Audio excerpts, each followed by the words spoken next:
สบายดีพี่น้องมื้อนี้ก็มาพบเบาสร้างอีกแล้วเบาสร้างจะพามาซ่อมแปลงตู้เย็นพี่น้องตู้เย็นเครื่องนี่พี่น้องตู้เย็นประตูเดียวค่า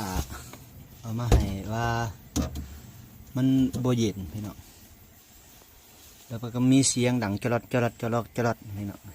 ตู้นี้เป็นตู้มือสองที่ลูกค้าเคยซื้อใส่งานประมาณ2 ปีเดี๋ยวเสียบปลั๊กลองเบิ่งพี่น้องเสียบปลั๊กลองเบิ่งก่อน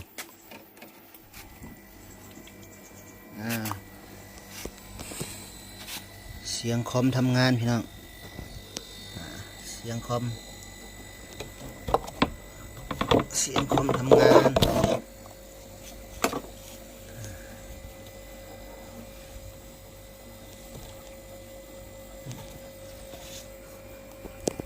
เราไปฟังเสียง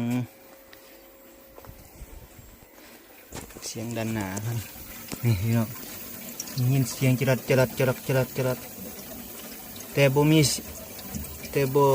มีความเย็นพี่น้องคือน้ำยามันบ่มีน้ำยาฉีดปกติน้ำยามันจะแลนตามเส้นนี้ลงเนาะก็ส่องแข้งกับบ่ได้มีห้อยมีอย่างแท่งพี่น้องเดี๋ยวเขาไปตรวจเช็คซ่อมกันเลยพี่น้องประมาณนี้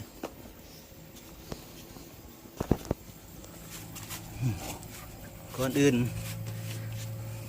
เมื่อเขาที่ตรวจเช็คซ่อมนี่เขา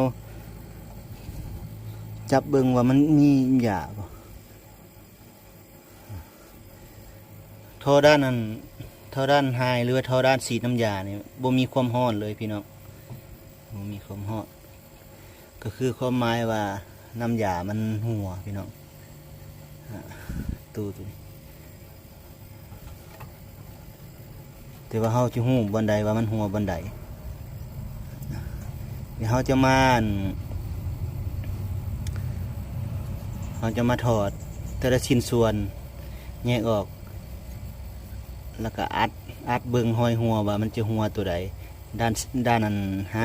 หรือว่าด้านโลอันนี้ก็คือด้านไฮนี่คือด้านสีน้ำยาด้านโลนี่เป็นด้านดูดกับเดี๋ยวเราสิลองอัดเบิ่งว่ามันจะหัวทั้งอันด้านไฮด้านไฮก็คือ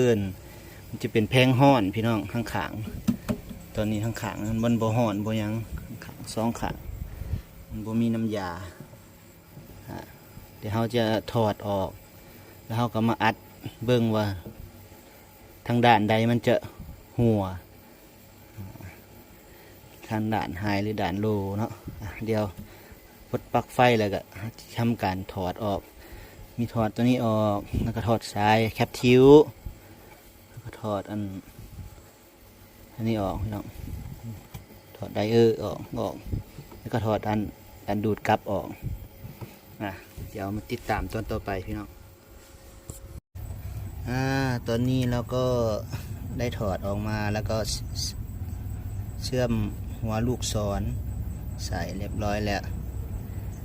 ทางด้านโลแล้วก็เชื่อมลูกศรใส่แล้วก็แคปทิวแล้วก็ปิดไว้เกียมอัดไนโตรเจนหรือว่าอัดลมใส่เข้าไปเพื่อดูว่ามันจะมีรอยรั่วไหมก็ด้านไฮด้วยก็อัดหัวลูกศรเข้าไปเชื่อมหัวลูกศรเข้าไปแล้วก็อัดปิดทางด้านไดเออร์ปิดไว้ด้านหนึ่งแล้วก็เช็ครั่วว่ามันจะรั่วด้านไฮหรือด้านโลโอเคเดี๋ยวมาติดตามกันต่อไปโอเคตอนนี้เราก็ต่อสายเพื่อจะอัดลมเข้าไปเราไม่มีในตัวเจ็ตแล้วก็เอาคอมนี่แหละครับเป็นตัวที่อัดแทนในตัวเจ็ตเดี๋ยวมาเสียบปลั๊กกันเลย โอเคตอนนี้เข้าไปแล้วเข็มวิ่งแล้วจะอยู่อัดจะอยู่ประมาณ300หรือ350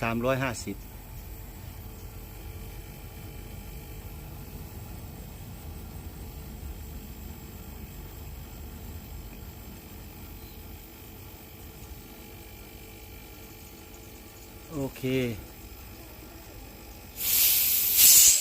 เดี๋ยวอัดทิ้งไว้ก่อนแล้วมาติดตามกันตอนต่อไปโอเคเราเช็คด้านไฮแล้วไม่รั่วแล้วก็มาเช็คด้านโล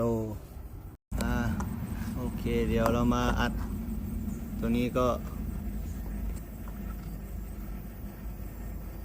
อัดอยู่ที่200 psi อัดทางด้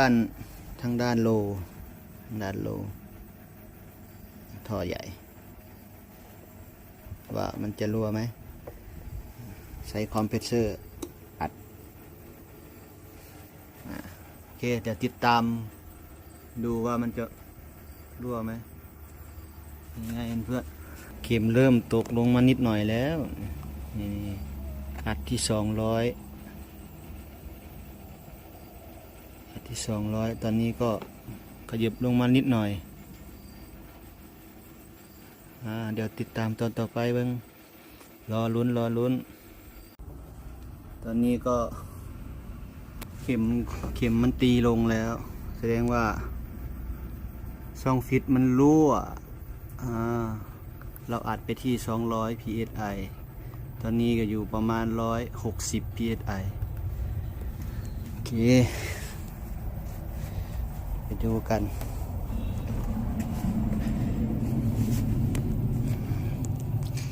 เดี๋ยวเราเอาน้ำสันไหลไปเช็คดูรอยเชื่อม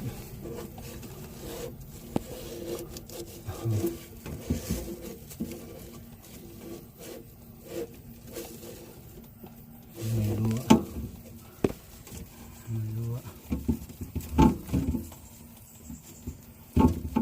นี่ไงเพื่อนๆนี่ไงโอ้รั่วจากโรงงานเลยนะช่องฟิตนี่ไงเพื่อนรั่วตรงนี้เลยบุ้งเลยนี่เจอแล้ว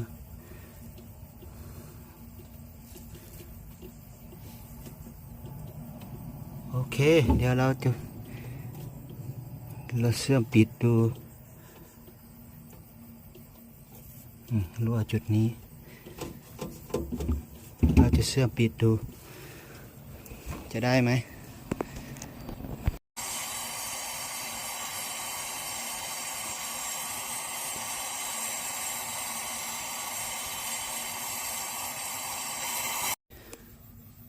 โอเคตอนนี้เราทำความสะอาดเรียบร้อยแล้วเดี๋ยวทำการเชื่อมจุดที่มันรั่วจุดนี้จุด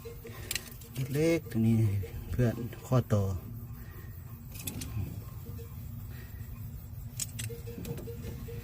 จุดนี้เลยเพื่อนรั่วจุดนี้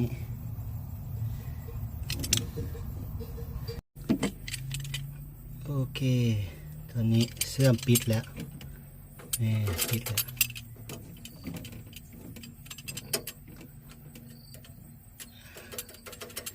โอเคเดี๋ยวไปเทสระบบลมกันต่อแล้วก็มาเช็คดูว่ามันจะรั่วไหมบริเราเชื่อมของเราตัวนี้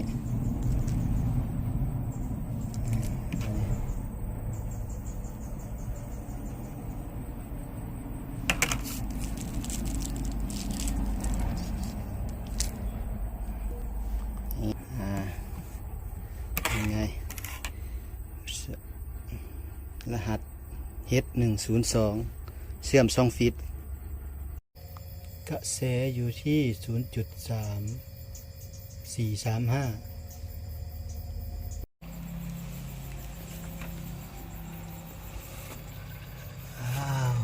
โอเคตอนนี้ปิดงานเรียบร้อย เก็บน้ำแข็งแล้ว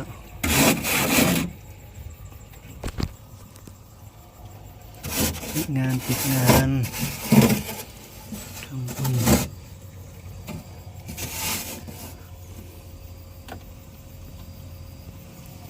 โอเคปิดงาน